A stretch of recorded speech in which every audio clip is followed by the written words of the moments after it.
What's happening, everybody? Welcome to another edition of Comeback Sports. I am one of your hosts, Pat the Shot Caller Flaherty. As always, I'm joined by my partner, Brennan the Coach Perry. Folks, it is what I think is the best sports month on the calendar, April. We're going to get into a lot of sports topics here in the first week of April. And Brennan, first off, how you doing, buddy? How's everything going? Doing pretty good, man. I mean, we do have a lot of topics and we have a lot of basketball topics. So if you're a basketball fan, this is the show to watch for us.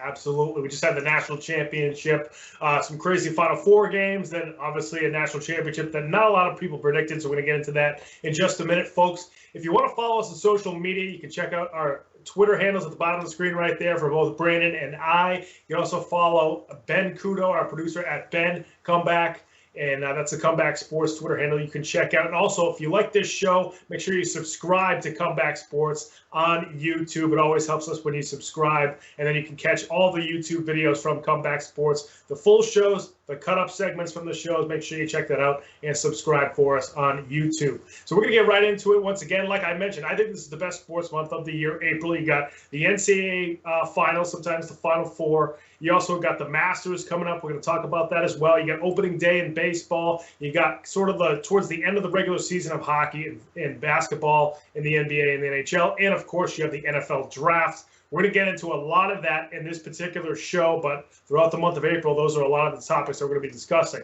But first off, we just had it a couple of nights ago, the NCAA Championship. You know, we talked a lot about Gonzaga, and, you know, just from the opening tap, though, it was Baylor the entire time. I was so sort of shocked at just how good Baylor was on Monday night. Brandon, what were you thinking when you were watching that game?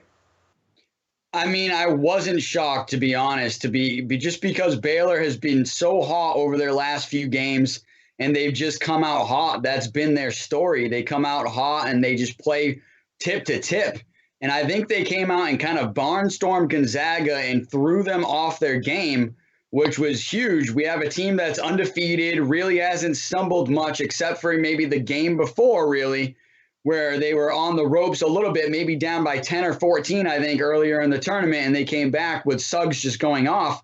But prior to that, I mean, this team has kind of run the table 34 games or whatever they had won up until this point. So it was just one of those things where I think they got hit with a left hook that they were not expecting, and that was Baylor's athleticism. Baylor came out, was playing end-to-end, showing their speed, showing their athleticism. Their big men played good. Their front court really dominated. And it was a game where they got ahead and they just didn't look back, to be honest. I think within the first few minutes, they got up by 10. At halftime, they were up by, I believe, 12 to 15. And they just didn't look back from there. And it was just one of those things where, you know, we always say as a coach, and especially as a basketball coach, you know, basketball is a game of runs. And Baylor just came out and hit them with several runs. And Gonzaga just didn't really have much to respond, and they just looked poor, and it was kind of sad, honestly, for a team that went undefeated and that just kind of like stumbled that hard in the championship game. I wish it was a closer game, but cheers to Baylor for coming out of nowhere. I honestly will even say I had Villanova beating them, I believe, in the Elite Eight. So they came out of nowhere even on my bracket, but I did say last show, if there was one team that was still left in the tournament in the Final Four that could beat Gonzaga, it was Baylor, and they were the team that did it. Definitely. I think when anybody who watched the game saw Baylor set the tone right away. And it was just a tone of physicality. Baylor's very skilled. I mean, their guards can certainly shoot. Butler and Mitchell both were knocking down threes, knocking down long-range twos. But they're big guys who aren't necessarily like these renowned big men in college basketball, like a Timmy or like some of the other guys on Gonzaga. But they were physical. They really kind of manhandled Gonzaga inside on the offensive glass, defensive glass, and just drove to the basket. And then defensively, they were like, you know, Doberman pitchers on the perimeter, just covering all the guards for Gonzaga, and were right up in their face the entire time.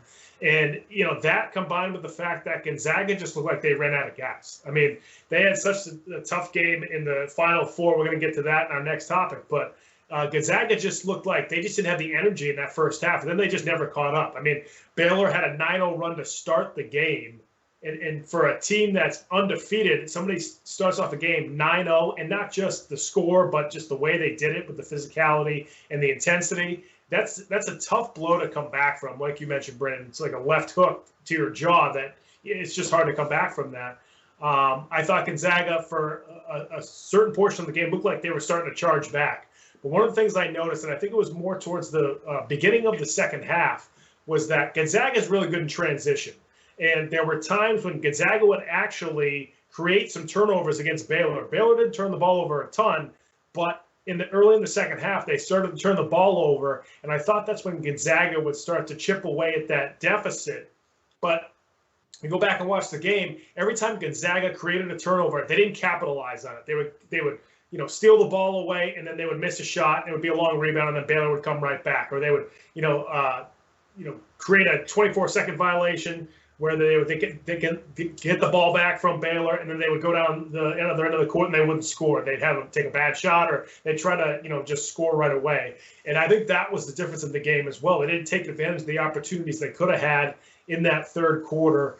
And like you said, it was kind of sad. Not that Gonzaga still had an awesome year. I mean, they were undefeated going to the national championship game. That hasn't happened since 1979 when Larry Bird was playing for the Indiana State Sycamores. So, that's how long it's been since an undefeated team has made it to the national championship. So that's an achievement in and of itself, 42 years. But also on top of that, it's just so hard to be undefeated going into the national championship game.